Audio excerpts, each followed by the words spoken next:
An intellectual carrot. The mind boggles. You see? You see? Your stupid minds. Stupid! Stupid! Earth has had Santa Claus long enough.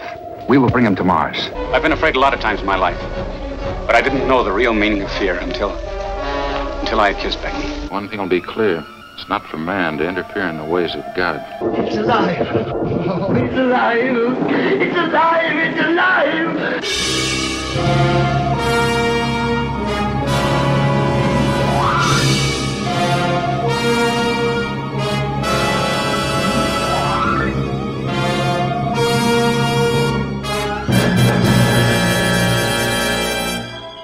Good evening, everybody, and welcome to Earth vs. Soup, episode 144. I'm Aaron Pollier.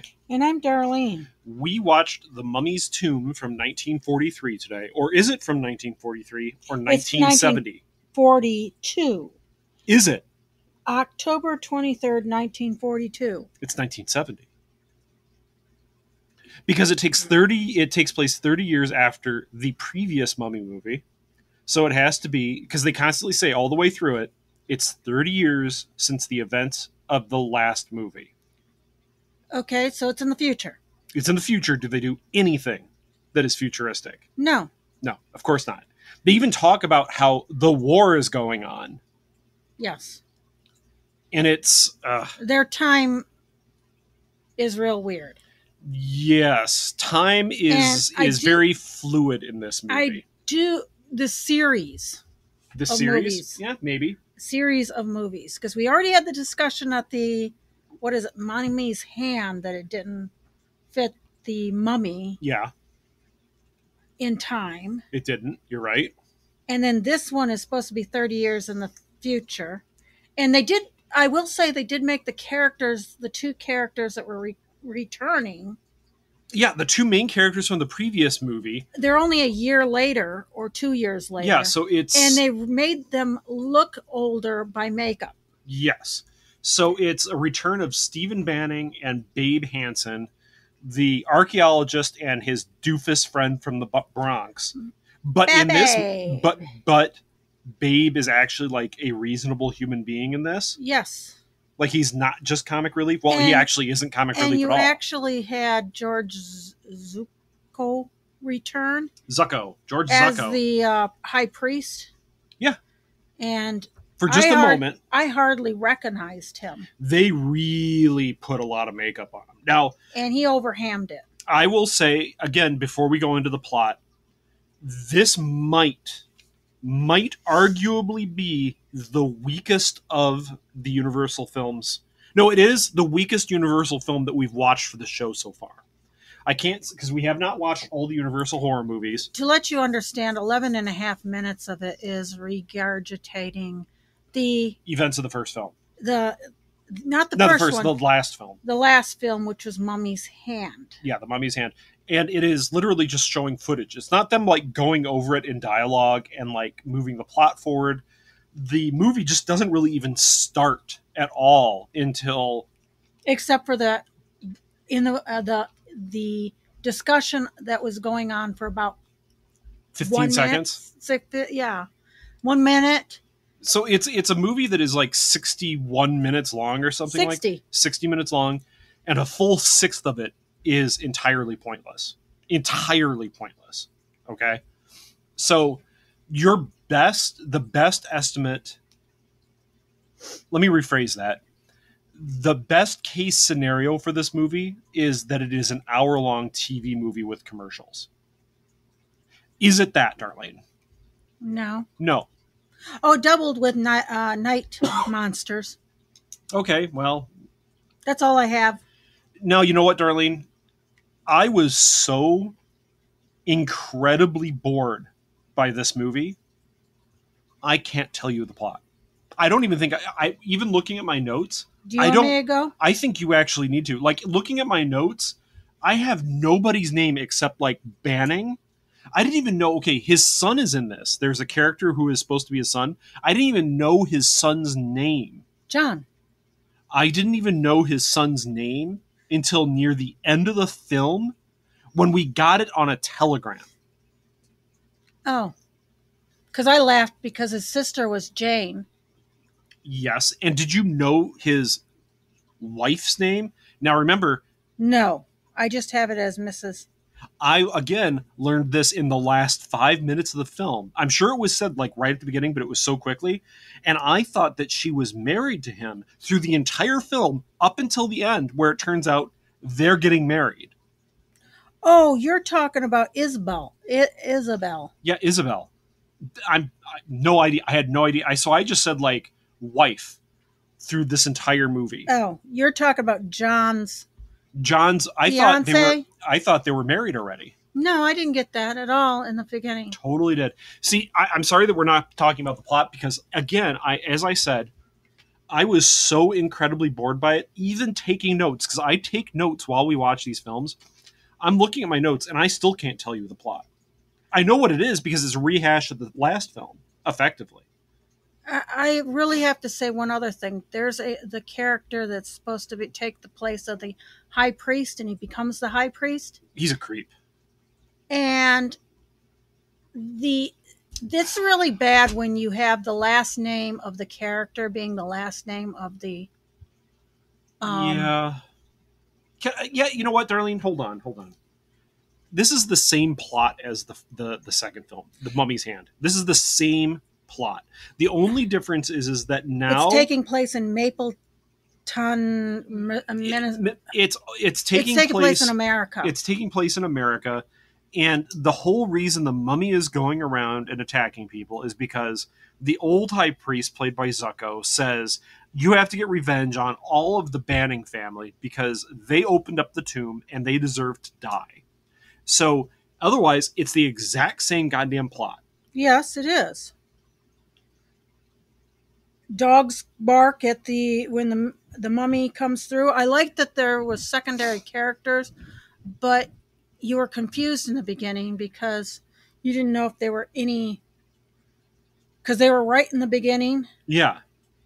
And you were like, okay, is this the people in the parlor room or not? Because there's the farmer. I knew the farmer wasn't one of them, but there was the two people kissing in the car. The kids, and I'm putting air quotes around that because they're like in their late 20s. Man, God, this movie. Okay, so hold on. Again, one of the things that I had difficulty with is that it is supposed to be 30 years later. And we have returning characters from the first film. Now, in any other movie, they would have just said, oh, you know what? It's 2 years later. And the son, in this case, would have been like a brother. Yes, they could have done that. You have these characters, they're the same characters from the year previous to this, let's say, from this movie. And they have old people makeup on it and are acting like completely different characters because 30 years has passed. So not only are you confused to the references of these characters being the same, even though like everything else visually is exactly the same. They just have old person makeup. So is Babe the same character as Babe? No, he's a completely rational, non-funny old man who is just concerned for his He's not friend. a jokester anymore. No, so he's not even the same character. Like, why are you having this character return? Because what is the reason for these characters returning? The characters from the Mummy's Hand. There is no reason to die. To die. They literally kill off the returning characters. Because we're not talking about the plot. I apologize because the plot is the same as the first film, except they kill off the main character. You even have the new high priest going after John's Isabel. Yeah. In a sexual manner. It was creepy. What do I have written down? Let me see if I can find any notes that I have on this. He talks to himself about it prays to his thing about I shouldn't be walking out. I want to bang her. Yeah, it was horrible. And then turn around, he tells the mummy to go get her. The mummy pauses. Like, what the hell's wrong with you? Right? Yeah. And he keeps trying to not go, and then finally the high priest orders him to go. And he does, get it. because, the mummy is hooked on drugs. Because he's hooked on like the taros root leaves or whatever they are. And there's reporters, and I'm like, what the hell is all these reporters for in a small town? It's because of these murders, right? And the newspapers that they were throwing up were funny. Well, we paused some of them because they actually used real articles from multiple different newspapers. So, like on one sheet. So all the fonts were different, but I actually recognized one of the articles. Weirdly enough, I'm like, from Detroit. I actually know that.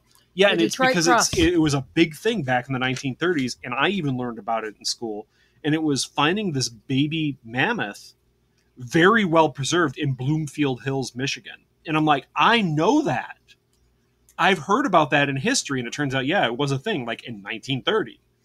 It's just that they were using random articles from other things instead of like your stock articles. And here's what was interesting on those, like the newspaper floating up. It looks like they actually wrote real articles dealing with the mummy murders. Remember? Because I paused it and I started reading out the article, and it was actually like an actual article. They didn't just like put random crap down there, like here's the headline and everything else is just random. It was, here's the headline, here's the subheader, and then here's an article that actually deals with what's going on. I'll give credit where credit's due. That's more work than most movies would end up doing. Correct? Yes. I mean, even Ed Wood, and I love Ed Wood's complete, utter crap newspaper stuff that comes up on the screen, but... And in that time, they wouldn't think of somebody stopping the movie. No, they wouldn't. And that's a level of detail that somebody really cared about. But here we are stopping it and going, these fonts are all different. All these fonts are different, but then it was, no, these are actually real articles, not like random made up articles. These are real articles, and then they actually wrote a real article about the mummy murders. Because in that time, cool. your newspapers had different fonts that they would use themselves. Yeah. Because they had different, where you'd have to put the... So, yeah, the high priest basically wants to make the fiancée the high priestess and make her immortal and make himself immortal. Yep. And here's, again, we come into the same kind of... Oh, and you have mobs. Oh, we haven't gotten to there.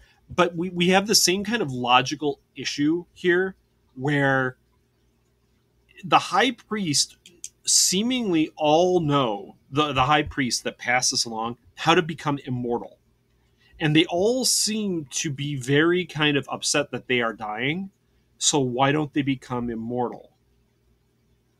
They offer it to the women and then offer it to do it to themselves so they can rule the world together with Karis like being the mummy assassin.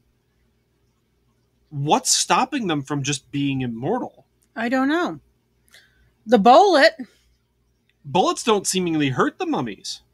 No, I'm talking about the both of those high priests got shot. Yeah, but the first high priest survived it, even though he wasn't supposed to. Yeah, and the mummy was supposed to burn. Yeah, mummy's hand burned up, and no, he's fine. He was doused by the high priest afterwards, who was down on the bottom of the steps. Yeah, with a shot. There is no continuity. There is this is Flash Gordon serial kind of level of continuity where. But it's the same. It starts off in the family's living room. Yeah. With Steve Banning recounting the story, which is your 11 and a half minutes. So if you do watch this movie, go 11 and a half minutes forward, so you don't have to watch the last movie. And Marta has died, his wife. That's sad. That was sad. Yeah, we do learn about that. And at the cemetery in Mapleton, a new caretaker takes place, and sent by the high priest, once he became the high priest, with the mummy across the ocean. And it's the whole 3 leaves to keep him alive, 9 to get him to have movement. Then they have where the high priest sends out the mummy. And you have a lot of people hear the mummy. And the animals get upset. There's a horse that gets upset. Dude, multiple people, just like random innocent And bystanders. someone get killed in even this. called the sheriff, and this one was at night. And he's like, "What are you calling about? Some shadow is moving across the something or other." And he goes, "You called me up in the middle of the night for something like that," and hangs up on the dude. The sheriff does. I understand that though. I understand that. He's probably getting constant calls from panicky people because of the multiple murders that have been happening in this town. Well, that's the first night. Yeah. And But the even then, mummy climbs up a trestle. Yeah. Mummy can do a lot of stuff, can't they? Yes, but let's put it this way. His arm is not supposed to be functioning. It wasn't. And he was very badly Burned. But he can climb up a trestle to kill Stephen. He strangles him. Oh, we do learn in this. We do learn in this because of the strangulations all the way through this that the mummy is basically made of mold at this point. That he's linen and mold. Linen and mold, like that's it. He leaves like moldy handprints everywhere. Gray, moldy substance. Oh, this movie. Marks. This movie. Darlene. Babe comes back when he was informed that the Professor Banning dies, and the mummy is shot several times by the servant who was trying to calm down the dogs. He gets killed, and the servant Jim doesn't get killed. He goes in a coma. Passes out and goes. Yeah, but he never wakes up. He's dead. He's basically dead. The sister gets killed. The spinster sister gets killed. Then the newspapers randomly flock to that pub in Mapleton. And oh no, that's like the one good scene because this is where like Babe comes to town and basically tells the sheriff, "Look, it's a mummy that's killing everybody. This is the same thing that happened 30 years ago in Egypt. I know exactly what's happening. This is how you have to fight him." And the sheriff is like, "You're insane. If I say that it's a mummy killing everybody, I'm going to lose my next election." Okay, so this guy's more, political. He doesn't give a crap. And then Babe's like, "Fine, if you don't do something about it, I'll just tell all the reporters exactly what's happening. And you know what?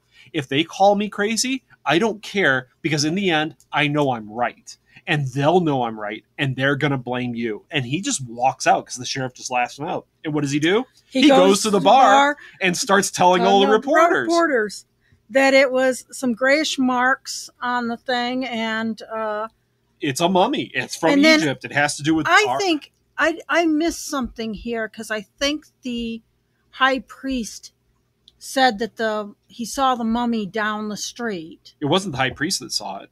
Oh.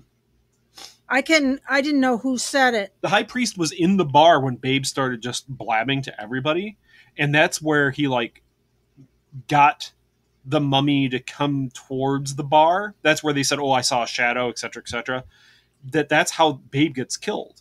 Babe runs out there to actually try to fight the mummy, and Babe just gets his ass kicked. Well, everybody goes running out to see this because they're all reporters and want to see what it is. Yeah. And Babe, I think, walks the other direction. Yeah, and the mummy kills him. And then John finds a strip of the mummy, a strip of the cloth. The linen, yeah. And takes it to Professor Norman. Yeah. And he's and like, the gray stuff is the mummy. And I don't know when is it that it's already previous to this. Yeah, Aunt Jane gets killed the day the servant gets killed. It doesn't matter. Like look, the movie ends with a torch-wielding crowd, as many of these Universal movies tend to, except usually it's like the Frankenstein stuff. And it looked just like a Frankenstein torch-wielding mob. Yes. Why would you take... why was the house a Georgian plantation home? In Manchester, Because it was a reverse carpetbagger family that came from the South up north and built a Georgian-style plantation home in Massachusetts. I mean, that's fine. Out of all this movie's sins, I can forgive that one, right? Like, that's fine, whatever. But, like, the sheriffs go into the house chasing the mummy. With the torch-wielding mob. And gets thrown down the stairs. They open fire on the mummy, and I guess supposedly it actually hurts them this time for some reason. And they torch the house, burning the mummy up supposedly inside. We know that's not going to be the case because the mummy does return in the next film. They get married. The couple gets married. What are their names? I don't even know. It doesn't matter. Stephen and Isabel. No, it's John and Isabel. Oh, yeah, John and Isabel. See, it doesn't matter. God, it's just... They get married. Steve is the last... They get married. The end. There was a reporter that goes and he creates the mob scene because he goes and says to attack the caretaker because he tells the group of people with torches that he heard the caretaker talked all about Egypt and that. Boy, and that's how they I'm bored just talking about this movie. Sorry. Yes, fire destroys the mummy in the end. It doesn't, because it's going to come back It's again. gonna come back. How did they kill the mummy in Monster Squad, Darlene? They unravel his ass. And he falls apart into dust. That's smart. And if you use sunlight on a vampire, it goes to dust. Yeah, well... It doesn't go to dust if you stake it, so why stake it? Well, no. So you better stake it and then put it out in the... It depends on the vampire myth. Staking sometimes can dust you. Well, Buffy. Well, and other things too, but I mean, it's usually just that the staking will turn them back into a corpse and they'll rot normally.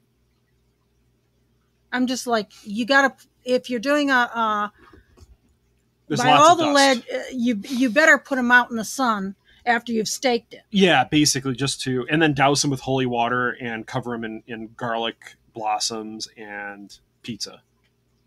Pizza? With all the garlic sauce. Anyway, Darlene, what worked in this movie? Not the 11 and a half minutes of repeating stuff. I look, as much as I don't like this movie, the story didn't work. I will actually, I'm sorry. Something just shot off my pen. I will say one thing works. I'll be fair. I think you're like, go ahead. Yep. I think the sets work. The sets are good. They're universal so sets. You broke it. Yeah, I broke the pen. Universal sets are always good. They're good. And you know what? I'll even go for a second thing that works in this movie. Shocking. As much as I've been bitching about it, the costumes are fantastic. Yes, but it's not the future. No, it's not. It doesn't matter. They don't know what the future's going to look like. They could think the future looks like the 1940s. That's well, fine. It definitely looked like 1942. Well, yeah, but the costumes honestly looked very good. I thought they all looked very good. Even the weirder ones, I thought. Oh, that was the other thing. He gets a telegram sending him to the doctor to the war. Off to war. I forgot all about that, and I'm like, why is this even in there? That's when I learned what his name was. I'm like, oh look, his name's John. My God. And then it's World War II. It's clearly World War II. And then he tells his fiance that he's going to take her along with. Yes, I was and like, what? And he does. He's in the Army Medical Corps, and he's bringing his dependent to war. Maybe she's going to be a nurse. They don't say that. I know, but... I'm going to marry you, honey, and you're going to come with me. No. You're not a Soviet. What's the problem? No, There's a problem here. I mean, yeah, if she was a nurse or a wave or a wasp or anything, but she's not. She's not. She's just like a regular woman. What was she interested in? What was her character? I have no idea. There is no character there. She is the fiancée to a character that really does nothing in the film. That's what's shocking is John Banning really doesn't move the plot forward. The only characters that move the plot forward are killed. Yeah, and then the mummy moves it forward. And then the mummy moves it forward, and then the mob ends it.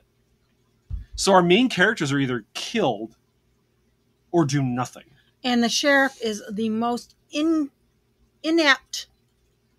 So a lot of stuff also doesn't work in this movie. A lot of stuff. The plot, the characters just don't work. The female characters are either Furniture. or targets for the mummy to kill to upset somebody slightly. So they might go, They didn't look. even care that the aunt got killed. No, and the aunt, Jen got killed. Yeah, she got killed, and they were all talking about how she was such a nice woman. But they're not broken up about it at all. And it's the only reason you know that she got killed was she screamed, and then you see this thing on the newspaper. Yeah, like, sister of archaeologist killed. Oh, she was? Maybe there should be something about that. That's rather than a newspaper. That was the one that you looked at with the baby mammoth from Bloomfield Hills. Yeah, you looked at the actual article. I know about that article. I remember the article. Did I care about the damn plot? No, it's meaningless. So he spent more time looking at the doggone newspaper than the newspaper articles in it. My problem is that. Do we recommend this? No, we don't. But the problem is that a lot of these Universal movies are very good, or at least good. It's a rare one that is average. Did we actually like The Mummy's Hand? Yeah. Okay. Yeah, I don't think we loved it, but I'm saying at worst, these Universal films that we have found that we have watched for Earth vs. Soup are average at worst. Like average. Okay. We might not recommend it, or we might recommend it, but it's right on the fence. This one worst. is lower. No, this is lower. This is 3.5 out of 10. Because if you watch The Mummy's Hand, you're going to be watching it again again. Yeah, it basically is. In the same movie, you'd watch it again and again. It's the same movie. You don't need to watch this movie if you've watched The Mummy's Hand. The Mummy's Hand is a far better telling of this story, too. Correct? Yes. I don't recommend it. It's 3.5 out of 10 for me. This is, like I said, the worst that we've watched. I felt like I was in a Teletubbies.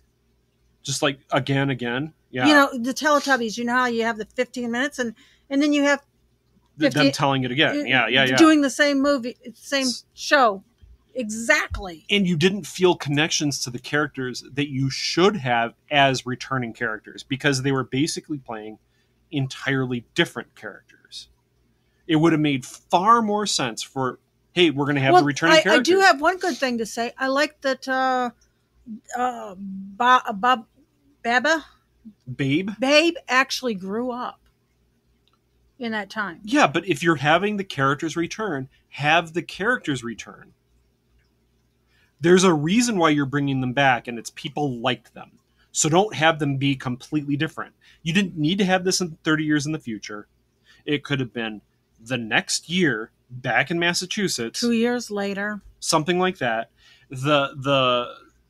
John is his brother. Is his brother, and all the other characters are the same, and you have them all working together. I wouldn't kill any of the main characters. You didn't need the sister. I don't even know why they had the sister. To be killed.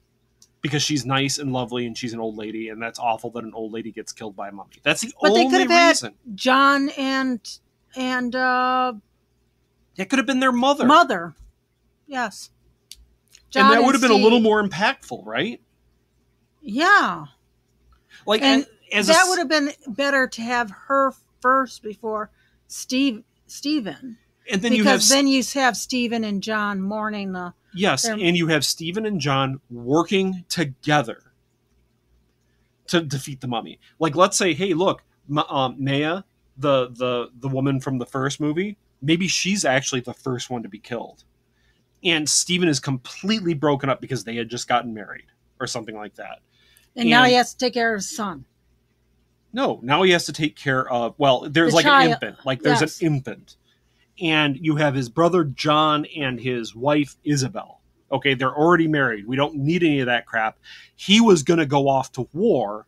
She was going to stay behind and help take care of this infant. I'm writing a far better film, in my opinion. Like, just well, now she had to make the decision to stay. Yeah. I didn't put any thought into this. Because maybe she was going to go with her husband as a nurse. As a nurse, but now she's going to stay because her brother-in-law is now a widower with this infant child. And you have these three characters, Isabel, John, and Stephen, all working together to defeat the mummy. Their mother gets killed. The stakes are high. Maybe even Babe gets killed. Yeah. But the stakes are high that the Banning family is sticking together. They're working together. They come up with this like amazing scheme to finally stop the mummy while they're grieving the loss of like all these family members and friends. And grieving, and actually grieving. Not just kind of not like shrugging whistling it off. Because you're getting married. Grieving and not being told that people grieved because of a newspaper clipping. Like that's the. Oh, was that what it said? Yeah. Oh, God. Like that's complete garbage. Complete garbage. It's bad storytelling. I would even say what you can learn from this movie, a modern filmmaker, is this is how not to tell a story. Because you are told everything in this movie rather than shown. You are told everything. Because if you hadn't watched The Mummy's Hand, almost nothing in this film would make sense, even with the 11-minute recap of the previous movie. Because you don't feel a connection to any of the characters. The only character that you would feel a connection to is maybe John. Because he's the charming kind of young guy with the fiancée. I didn't feel connected with him. But we don't feel connected because who are the characters that we felt connected to, Darlene? Even just a tiny bit. Babe and Stephen, and they weren't the same characters. So as a movie-going audience, we would walk into this movie saying, ooh, it's a sequel to The Mummy's Hand. I'm looking forward to seeing Stephen Banning and Babe. And there's going to be Maya in it, and it's going to be this kind of kooky adventure, maybe with some magicians or something like that, working against the mummy, and none of that is there. Now, normally I wouldn't complain about a sequel being completely different from the first movie, but in this case, it's so different that it's effectively not a sequel. There's just characters with the same names. I'm going to be done bitching. Is there anything else that you would like to say? No. Because I would like to say, what are we doing for 145? I know what I'd like to do for 145, and it's slightly outside of the wheelhouse, but I think it applies to all the movies that we've been watching. What? I want to watch Monster Squad. I want to talk about Monster Squad. Yes, it's from the 1980s, but it specifically deals with universal monsters and the tropes that are in those movies. And I loved that movie. And I guarantee you that most of the people that are listening to us here that aren't... If you don't want us to do that one because you don't think it's on our... Write us. Yeah, but immediately. Immediately. Well, see, by the time they hear this, we'll have already watched and recorded. But the point is that if you are like my parents' generation, okay, that grew up watching 1950s and 60s science fiction movies as a kid, you're probably too old to have watched Monster Squad. If you're our generation that kind of is in that middle generation where you might not have heard about it in the 1980s, you're most likely never going to have watched it in the first place. Like even after, when I'm talking about the generation after us. Probably yes, I misspelled squad, okay? Yeah, you're taking down notes already. Monster Squad. So we'll leave it there. I think we're going to do Monster Squad for 145. Look it up, folks. Monster Squad is great. It has Dracula. It has Monster from Frankenstein. It's Frankenstein's monster. It has Creature in it, and he likes Twinkies. It has Wolfman, and he does have nards. See, I know this movie like by heart. I absolutely love it. And there are scenes in it that actually kind of hit a little hard. In Mummy, they undo it. Yeah, they unravel Mummy. But there's a couple... It's not just a silly movie. It actually does have...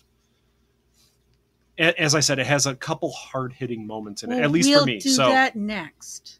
So we'll leave it there, folks. I know this is a short review. I really But don't this like was a griping. very short. It's a very short movie, and I don't like griping about movies. I really don't. I want to enjoy these, and I just did not. So this is not the worst movie we've watched for this. No, This you got very angry at Creeping Terror. Creeping Terror and the propaganda movies The are still propaganda movies. far, far worse than this. So thank you for listening. I'm Aaron, Good evening. This is Darlene. Good evening. and keep watching the skies. At no point in your rambling, incoherent response were you even close to anything that could be considered a rational thought. Thanks for listening to this episode of This Week in Geek. Hungry for more? Check out our website at thisweekingeek.net. You can subscribe to the podcast, browse our Twitter and Instagram, and leave your thoughts on today's topics. If you'd like to give us some feedback, send us an email at feedback@thisweekingeek.net. Tune in next time, and remember, lower your shields and surrender your listenership. We would be honored if you would join us. Thank you for your cooperation. Good night.